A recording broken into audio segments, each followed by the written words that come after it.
This is architect David Barcelona. Welcome to Arkida, where you will learn anything and everything about construction. For this episode, we will be discussing Fibonacci in relation to interior design and other disciplines. The golden ratio is a design concept based on using the Fibonacci sequence to create visually appealing proportions in art, architecture, and graphic design. The proportion, size, and placement of one element compared to another creates a sense of harmony that our subconscious mind is attracted to. Therefore, this golden ratio is one of those design rules that are really helpful to use when creating a room scheme from scratch or rebalancing an existing one. If you are just starting out in interior design or just need help creating balanced spaces, it's one of those design formulas that is worth referring to. We are aware that a 1:1.618 is way too complicated for most of us to comprehend. So swap that out for a ratio of 60:40 instead, and it becomes that much more useful for interior design. This can also be subdivided into a different ratio. Some call it the 60-30-10 rule, which is also based off the ratio, making it much more easier to apply practically as you consider each element of your room using this ratio, from the scale of your furniture and structural detail, right down to the color scheme and textural components. So again, what is the golden ratio of a room?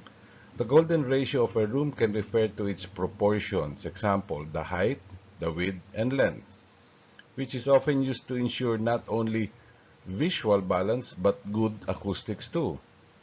In theory, a room should be 1.6 times wider and 2.6 times longer than it is taller to achieve perfection. But of course, this is not always practical or possible. Often, however, great room proportions are just something we get a feeling for when we enter them for the first time. The golden ratio for color scheming. Any balanced room scheme needs to have good proportional representation of colors, textures, and patterns.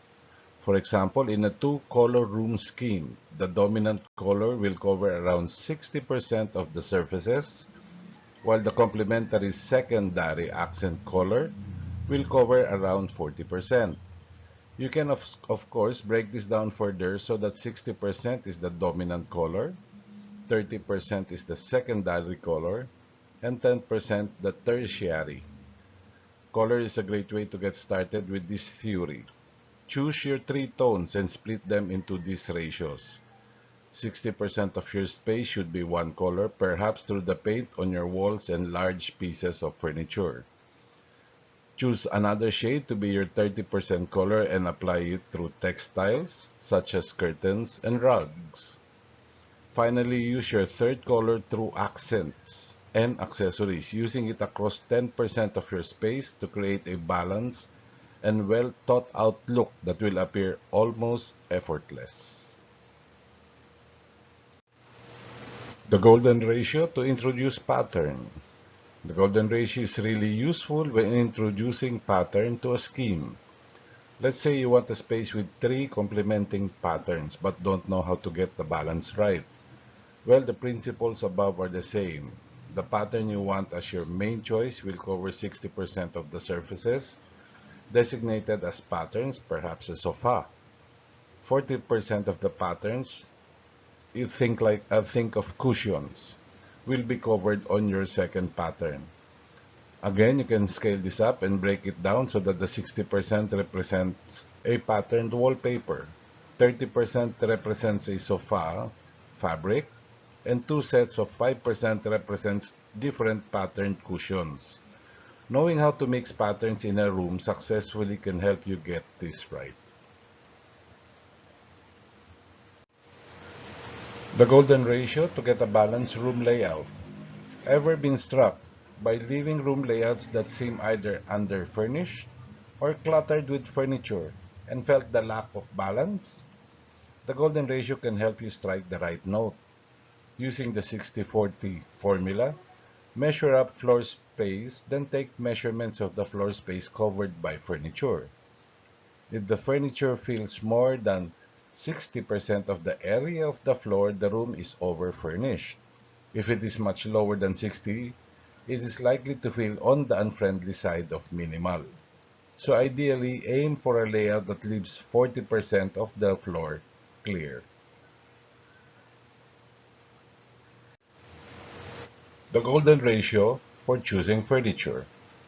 The balance of positive space, which is the furnished part, and negative space, which is unfurnished, in interior design that we talk about above, will also help you choose furniture that's the right size, allowing you to scale up or down a sofa or coffee table so that it's in proportion not just to the room's floor area, but to other items of furniture too. Let's take a typical seating grouping in a living room, like the picture on the right. The sofas each represent around 60% of the space. The smaller coffee table is around 40%. So if you are choosing a sofa, you will want to look for a coffee table that's around two-thirds its length for a balanced feel. Any larger and it will feel too big. Any smaller and it will feel more like a misplaced side table. The golden ratio for displaying accessories. Let's talk about coffee table styling ideas as a great example of how to apply the golden ratio here. Ideally, whatever you are displaying on the coffee table's surface should take up no more than 40% of the space to look neat. Similarly, cushions on a sofa should leave 60% of the seating area clear. Perhaps you want to furnish shelving with books and objects to display? Devote 60% to the books and 40% to show off your favorite items that you will have the balance right. The golden ratio for hanging art. When considering which pieces of art to display in a space, think about the golden ratio to get the perfect proportions. Look at investing in a piece that's one-third or two-thirds the size of the wall space for a brilliant balance. If you like large pieces of statement artwork, you choose the latter. You can use the golden ratio to get the picture height right too. Pictures need to be hung near the furniture below them than the ceiling above. Think 40% of black wall below and 60% above. We now go to the golden ratio in marketing and graphic design. In typography hierarchy, when creating any design that uses text, always consider messaging hierarchy in your layout, whether it's a poster, a wedding invitation, or a website layout. You can use the golden ratio to guide your typography sizes. For example, let's say when you're working out your copy hierarchy for your real important text, which is letter A, then your sort of important text, letter B, and your not so important text, which is letter C.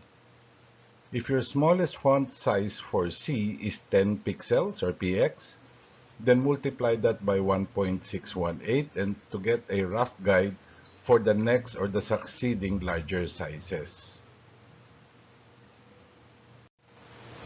In your layout, you use the golden rectangle, obviously with the arc removed, as a guide to organizing content that's easy to scan and more attractive to the viewer. Place the larger, more important information within the large curved section and the smaller, less important information within the tight arcs on the right. In photography, have you ever wondered how photographers capture such great images? One trick professional photographers use is called the rule of thirds. The rule of thirds isn't as precise and mathematical as the golden ratio, but it works just as well when capturing balance and captivating. Basically, the rule of thirds works by breaking an image down into thirds, horizontally and vertically, so that you have 9 parts. Similar to the golden rule, it makes the photo more pleasing and natural to the eye than something dead-centered. You may find the rule of thirds grid activated on your smartphone. If not, you can access the grid in Instagram's adjustment layer. It's like they want you to populate the social hub with beautifully balanced compositions. For logo design, a well-conceived logo is vital to your brand so people can understand your core message at almost a single glance. That's why it's a great idea to consider the golden ratio when designing a logo to instantly draw people in and help them connect. In fact, many of the biggest brands in the world use the golden ratio to form their logos. Pepsi, Apple, and Twitter, to name just a few. When designing a logo, you can even imagine the Fibonacci sequence as a series or circle, then rearrange them to form a grid as the foundation of your logo design. This is the basis of many logos, including the Twitter brand.